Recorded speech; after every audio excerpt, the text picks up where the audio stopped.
Have you ever had those moments where you just wanted to scream, stop, I just can't take it anymore?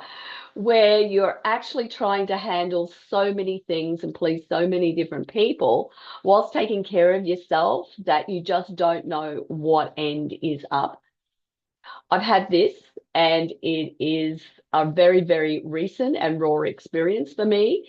And so today I wanted to share some of that insight about being the sandwich generation, but in my case, the sandwich generation with a little bit of cheese. And so a friend just recently said this to me when I said, I'm just ringing you because I really need someone to talk to. And she said, you're the sandwich with a bit of cheese. And I went, oh my God, that is just so spot on. And what she meant by this was the fact that I have the situation going on with my aging mum, but I also have grandchildren who live here with us as well. So normally in this situation, we might be managing, children that are a little bit older than younger children. And but I also have the love of my life who is a little bit older than what I am as well too. So he needs a little bit of extra TLC as well too. So I wanted to share this personal experience with you. That is what has been happening over the last week or so. So my mum got rushed into emergency, and what that did for me was to throw my perfectly balanced life into total chaos. And so I have been worrying about my mother. I'm also still caring for the grandkiddos and, trying to rely on Paul to help out, but also be aware of the additional stress that that might put on him as well too. And so what happens when we get into these types of situations, our body sends us pretty clear signals that we're under pressure. And I'm pretty sure I'm not alone in handling this type of juggling act. And so today, what I want to talk about is the physical impact of stress on our body. But as well as that, I want to talk about, the things that I rely on to try and balance that. And there could be some ideas for you there. But first and foremost, when stress hits us, our body responds, and it responds very, very powerfully. We might have a racing heart. We could have a tight chest. We could have like a churning tummy. And and the list goes on really.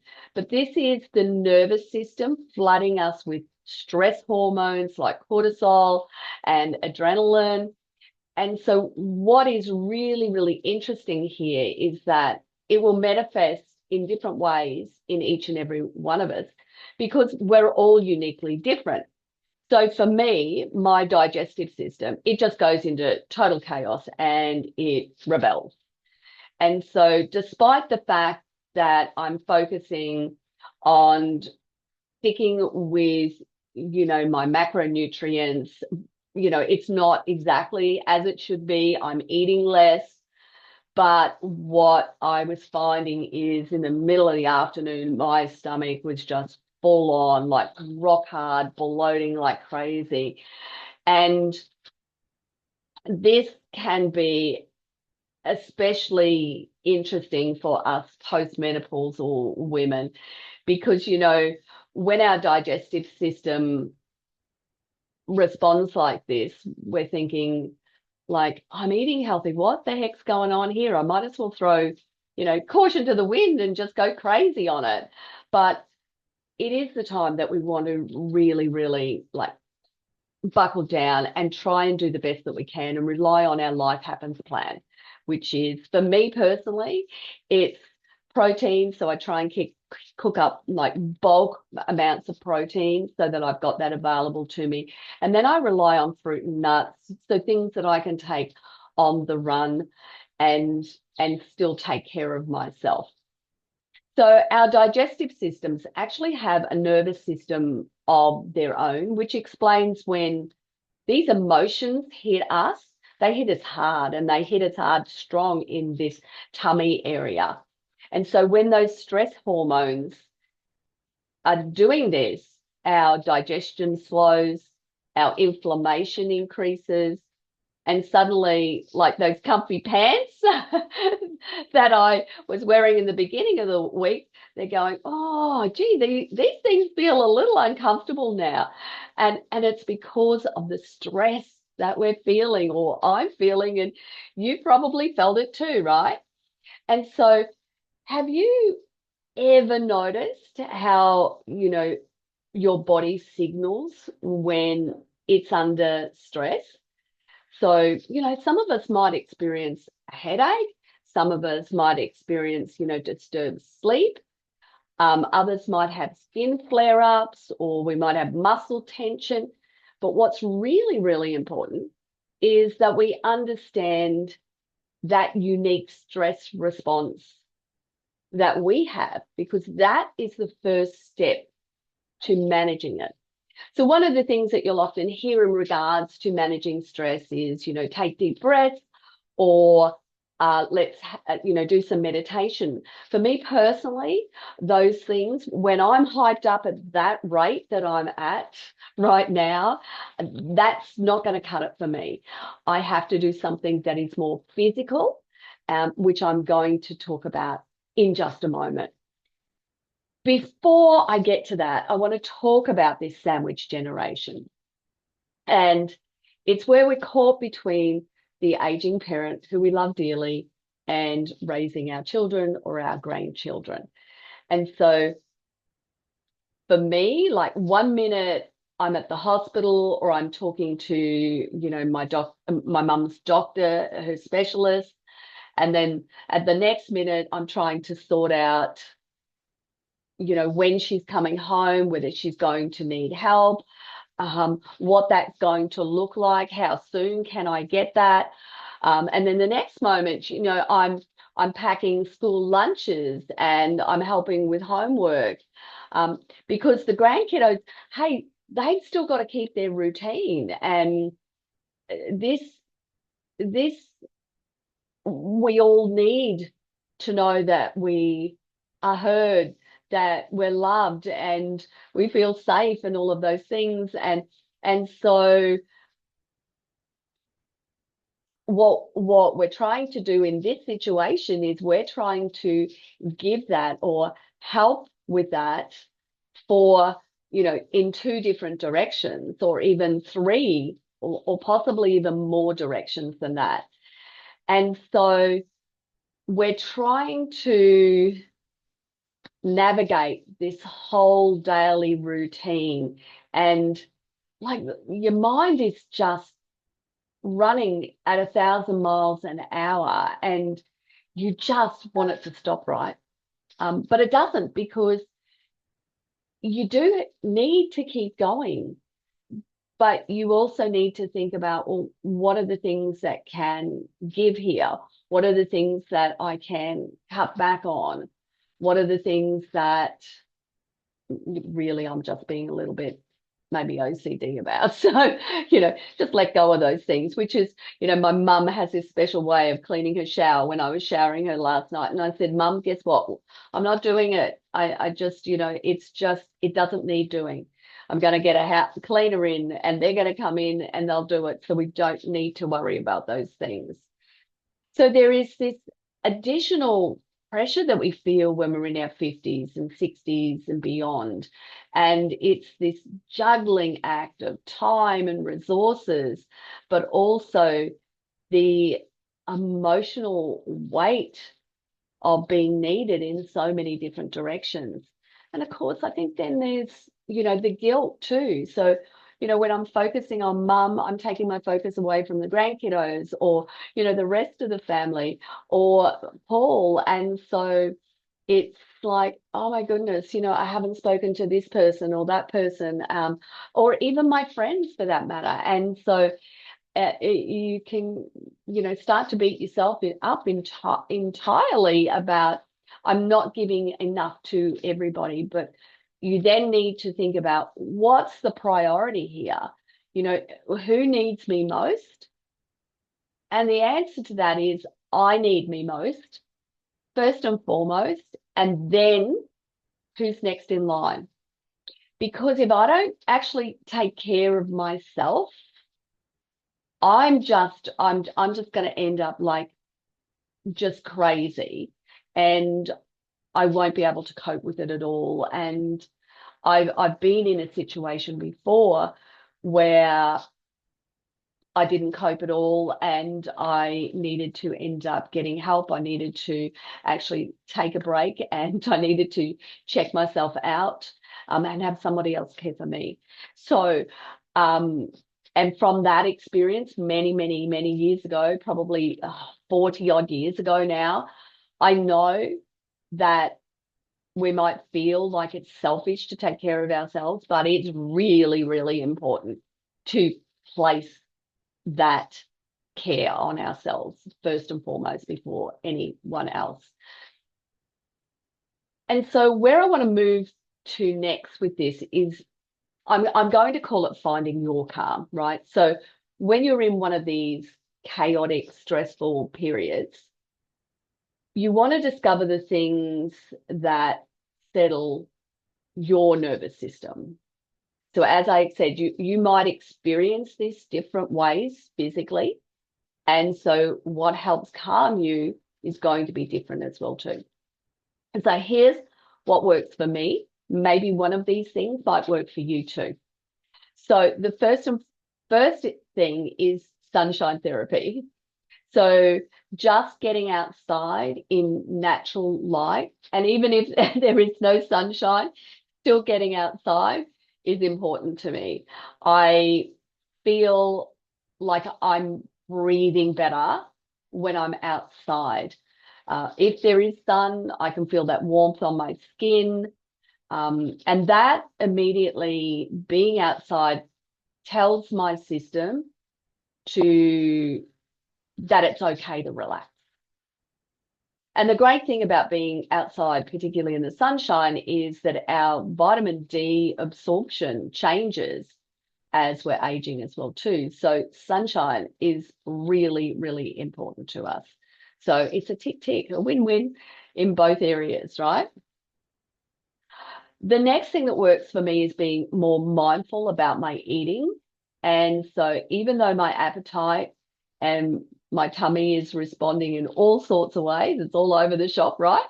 Um, I focus on simple, nourishing things. So I'm focusing on the protein, the veggies, the fruit, and the nuts, things that I can do on the run, things that I can throw into a slow cooker, things that I can throw into the oven. They cook whilst I'm doing something else. And so then I can just throw something else at them. And so I try to avoid that processed food as much as I possibly can, because I really don't want to upset my digestive system any more than what it is already upset because of all the emotions that are going on. My third one, and I love this, I just feel this instant come over my body, and that is a proper cup of tea. Like I'm not a coffee girl. You might be a coffee girl, but I do like a cup of tea. So never underestimate the power of actually just sitting there with your hands around, a piece of china and having a good old cuppa. I think those first sips are like, oh, I just feel my body just relax. I feel like there's a pause. I feel like it centers me, and I can just keep going. And I just love that cup of tea. Um, so these are the things that work for me. The last one, of course, is going to be movement, because that I have this flexible strength routine that I do. I call it Peter's Fave workout. It's compound exercises. I can use my dumbbells with it. I can turn it into a 5-minute workout, a 10-minute workout, a 20-minute workout. It just depends on what's going on through the day, how much time I have available. I can make it longer if I can, but it can just be 5 minutes. But that moving of my body, even briefly, helps burn up those stress hormones, and keeps my strength up, for all those physical and emotional lifting that I'm going to be doing throughout the day. So I'm wondering whether any of those things work for you, or whether there is something else that actually works for you. So let's talk about that. Let's talk about finding out what works for you. So these are different things for me. And I find one of the other things that I'm just going to throw in the mix right now is getting a broom out and sweeping my floors, or getting a mop out and mopping my floors. That rhythm of that task and seeing some type of immediate result, it settles that mind that is racing when everything else feels out of control. So don't underestimate the power of housework. So, but the key is, as I said, to find something that works for you. That could be, you might be someone who gardens, you might be someone who knits, might have a pet, you might have a cat or a dog or a hamster, who knows? But just patting that animal. The other day I was feeling like really hyped up, and I was in my car heading to the hospital, and I saw a dog looking at me out of the back of the car in front of me at the stoplights, and it was the cutest dog. And I automatically felt, oh, it's so cute, and my mind was on how lovely that dog was, and I felt a lot calmer. And so it could be like a crossword. For me, that would just stress me out, something chronic. So I'm not a crossword type of girl. But those stress relievers, they're going to be unique to you. And they can often be different throughout different stages of our life too. So what worked for you in the past may not necessarily work for you right now. But here's the critical message, is that we need to understand that self-care, it is not selfish.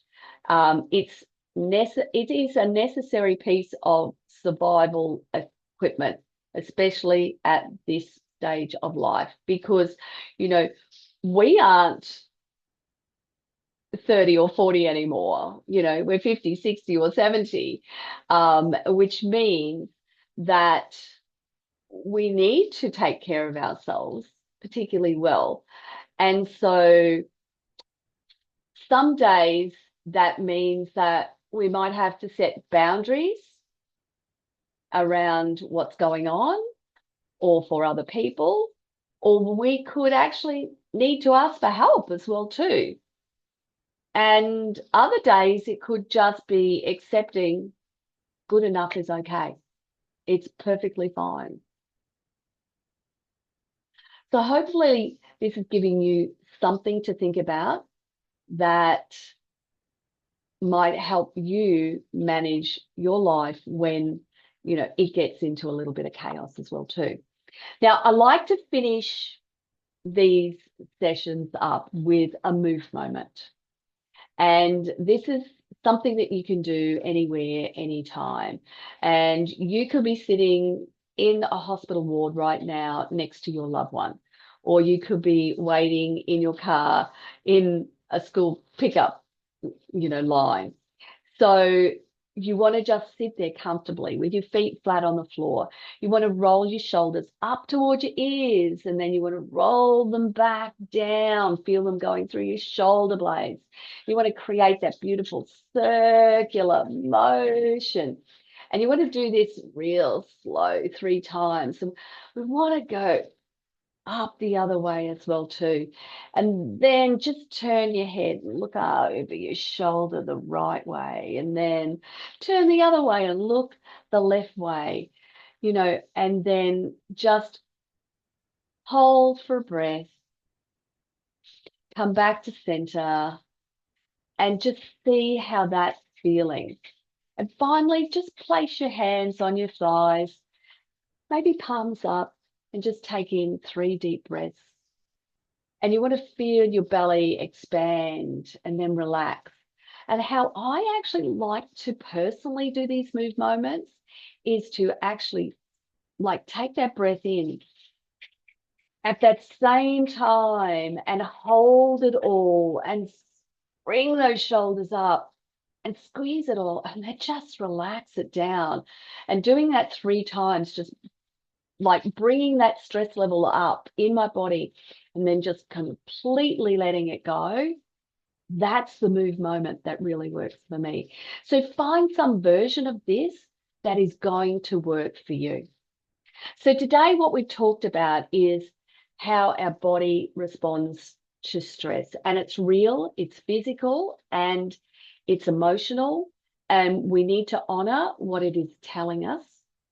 That being sandwiched between caring for older people and younger people is not always easy, that it has its unique pressures, and we need to acknowledge that.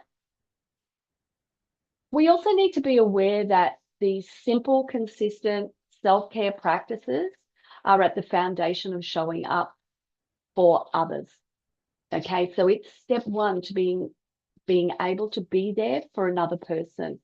I call it my life happens plan. So, and I have talked about this before, so you can go and have a listen to that if you need to as well too.